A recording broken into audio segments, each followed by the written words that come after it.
Our guest today owned a beloved New York Times critically acclaimed restaurant here in the Bronx, and up until recently, she was unfortunately forced to shut down due to its negligence by the building owner. Joining us now is Chef Millie Peartree, owner of MP Fish Fry and Soul Food.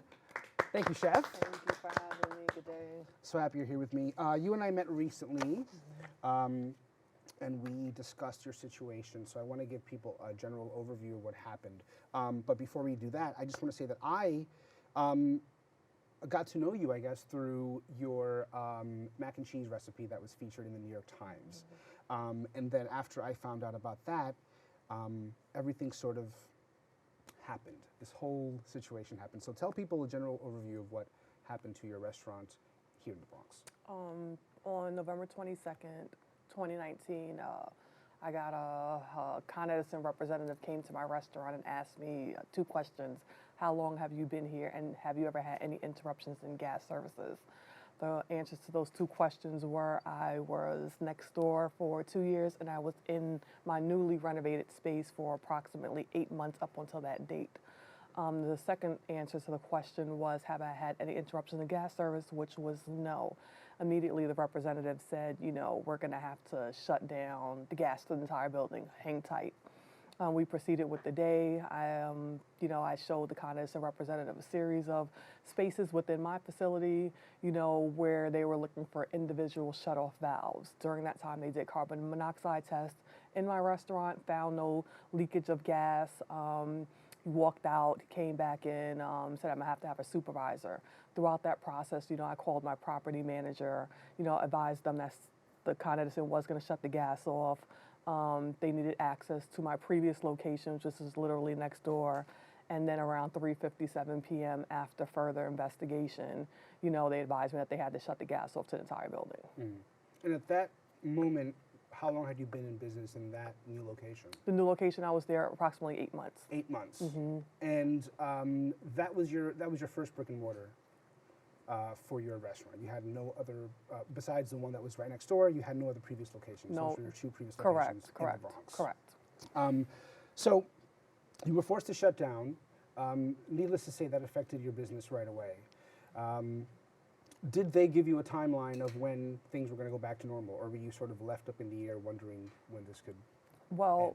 Well, being a restaurateur and you try to do some preliminary research prior to opening, I've always came to that conclusion that I would never want to build out a restaurant fully because of those small things, and one in particular, well, not necessarily small, which, that could be relative, but, I know gas takes a long time. So whether or not, you build out from the bottom up, one thing you have no control over is the city portion of it.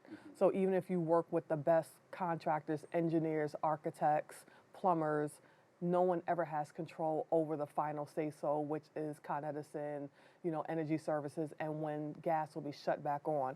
So instantly I knew when Con Edison said at 3:57 p.m., well, my flames went out, when the gas actually went off, I knew that this was going to be an indefinite process, and immediately I made the final call to my property manager and said, we need to have a conversation as it pertains to this. Right. So let's move backwards a little bit, and we'll of course come right back to the situation at hand. But I want to go back to the origins of you being a chef, of you finding your sort of calling in life, which was food. Earliest memory of you wanting to be a chef, of your love of food, when was that? I remember possibly cracking my first egg around 6 or 7 years old. Okay. I've always had this affinity and passion for cooking since a young age, and as I grew up, I've always cooked. I was the person that cooked in church, and I wanted to go to culinary school, but my mom said that I'm not going to pay for something you already know how to do. But it was something that followed me in college. My apartment was a hangout spot because people already knew Millie had something frying, baking, or cooking. She was making the food. Absolutely, yep. That's awesome. And so you didn't go to culinary school? I did not. You did not. So you have no culinary official background. Correct. But still. When we first met, we spoke about the type of food that you offer. We touched upon it briefly, that there was a lack of that type of food, or enough of that type of food in the Bronx. Correct. Fish fry, soul food type stuff. Is that one of the reasons that you felt it was necessary to open up MP, because that food was not offered enough in the Bronx, and too many people maybe left the borough to find what you offered? Well, that was partially the reason. I mean, I cooked and catered, and I was a private chef for a short period of time as well. But when I found the location, it was just at random. Like I saw a for rent sign and said, hey, this is the way that I can invest in myself and give back to my community. And the other part does ring true to what you suggested was the concept of the style of food was, as far in between as it pertains to that cuisine of food in the borough of the Bronx. There's a lot in outer boroughs, but not necessarily in the borough. So I said, why not bring something that I've grew up on, something that I've always utilized throughout my childhood, growing up in the catering world, and bring something a little bit different to the Bronx. And how was the reception when you opened? Day one, it was an instant success. Really? Yes. So the neighborhood, I'm sure they were thankful that you were there. They were happy that you were there. And with that, with everything that's going on now, with your spot being closed, and that initial reception of everyone loving it, how have you been able to survive all of this? Because I know a lot of small business owners. I know it's difficult. I can never, know what it is to walk in their shoes. But I do understand that it causes a lot of stress a lot of these times. And so, your situation actually happened right before Thanksgiving. Correct. And it of course went through, the Christmas holiday and New Year's. How have you been feeling since that moment? I mean, I know you've been feeling horrible, but how has it been for you? I mean, it's been very difficult, not necessarily only for myself, but for the tenants of the building as well. They had to go through, all of the holidays with nothing. And, I just feel like it's an inhumane portion of it where, the building and the property manager could have done a little bit more. Like, I do understand that they offered them some hot plates, but we all know that you cannot prepare a full-on meal, especially if you have a family on a hot plate. They could have totally catered for these people. They constantly boast about what they do for their other buildings, like they talk about, hell, Thanksgiving and Christmas come around, we give turkey-style porters and supers, but hey, what about, your tenants in the Bronx? You know what I mean? Like, you displaced a business, you could have offered me one of your prime real estate locations and said, hey, Millie, we can move you somewhere where you could possibly make even more money. And it's not even that case. It's like, what, I do love the Bronx. You know what I mean? But during that time, it's like, what, we can kind of supplement your income a little bit by hiring you to cater for these people. Right. Secondly, small businesses are the backbone of our community. It's not the big box retailers. We're the ones that actually provide jobs. And one of the things I love the best is like I was able to provide jobs for people in the community. So it's like, so when you take something away, it does something to your soul. It's like, I feel like I let people down. I did everything I was supposed to do as it pertains to insurance. I know it's hard. You do everything that you're supposed to do, as a good business person. Right. And you do everything by the books, you do everything straight line. Correct. And you're hoping for the best. And I do want to point out that your restaurant is part of a residential building, so the entire building was affected, which is why you're referencing the fact that the tenants there, they were forced to live without the gas as well, and so the management company gave them hot plates, which of course is not enough to properly make a meal for an entire family. So everyone was essentially affected. It wasn't just your business. Correct. And like I said, I saw it when we first met. You have such a passion for what you do, and it breaks my heart to know that your heart's broken because you wear your heart on your sleeve, and which I think it's a lovely attribute, and I think that's a wonderful thing. But I can only imagine how difficult this was, but in turn you've become sort of an advocate for the people in your building.